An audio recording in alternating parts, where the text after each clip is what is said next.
All of us will remember the 2002 fire season. Years of drought, record temperatures, plenty of fuel. At times it seemed all of America was burning. I'm Walter Cronkite. I'd like you to hear something. Situation. Electricity's out in the entire town, and I may be the only working generator. QSL loud and clear. Do you have any priority messages? They're just two average guys who saw the need and volunteered. All the other stations, please stand by. They're radio hams, amateurs, giving of their own time and spending their own money, trying to help out when and where America needs it most. Not just at wildfires, but at earthquakes, hurricanes, tornadoes. Just one tornado now, the other one died. At floods, at any disaster. Hams belonging to amateur radio's emergency groups were called out on September 11th when America came under attack. Cell phone and landline circuits were jammed and virtually useless, but dozens of radio amateurs helped the police and fire departments and other emergency services maintain communications in New York, Pennsylvania, and Washington, D.C. Their country asked, and they responded without reservation. But being a good Samaritan sometimes brings with it a risk, and sometimes it's not just risky, it's downright dangerous. There's a gas leak. Let's go. Turn around and go that way.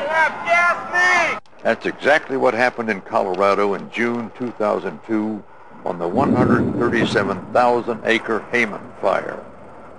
This is rural America out here. You can't always rely on a cell phone and when you need help.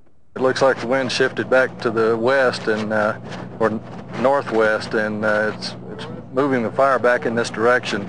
The fire is just right over this ridge here behind me. It's starting to get close. Looks like we're going to have to prepare to get out of here pretty shortly. The sky had already turned ominously dark. The air was thick with smoke, making breathing more difficult. The sun reduced in intensity to little more than a light bulb through the smoky haze. The wind, increasing in speed, began blowing the fire toward the volunteers. The sheriff came through a little bit ago and asked us how fast we could get out of here. We're basically right across the road from the last fire line. So they stood by their radios, handling emergency communications for the police, the fire, the Teller County Office of Emergency Services. This is West Creek Fire. Ted, could I get a status update, your location, please? Things are pretty quiet. Firefighters should be coming in for supper before long. The role of amateur radio operators in this particular event has been very significant. We've provided a lot of communication capability. We're in an area where it's difficult to communicate. As a result, our capabilities greatly enhance the efforts of law enforcement, of firefighting, of the Red Cross and the Salvation Army. It takes a lot of cheeseburgers to fight a forest fire. Here you are, sir. Okay.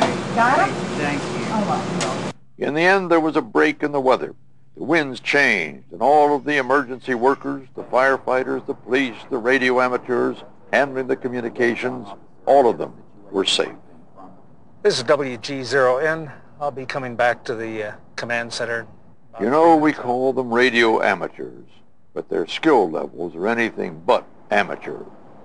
These are people who in any other realm would be called professionals.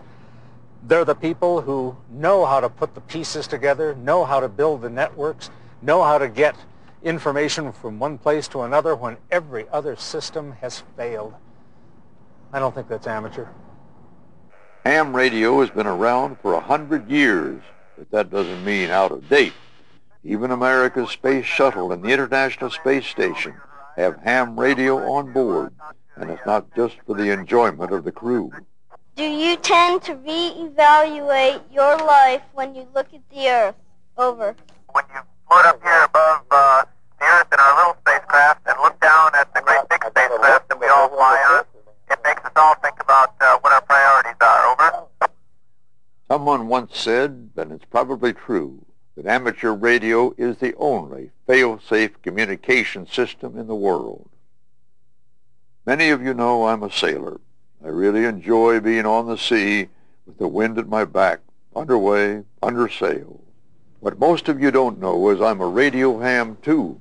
My call is KB2GSD, and you can bet that when I'm on the ocean, even if the GPS, the radar, and the ship-to-shore fail, I've still got my ham radio station.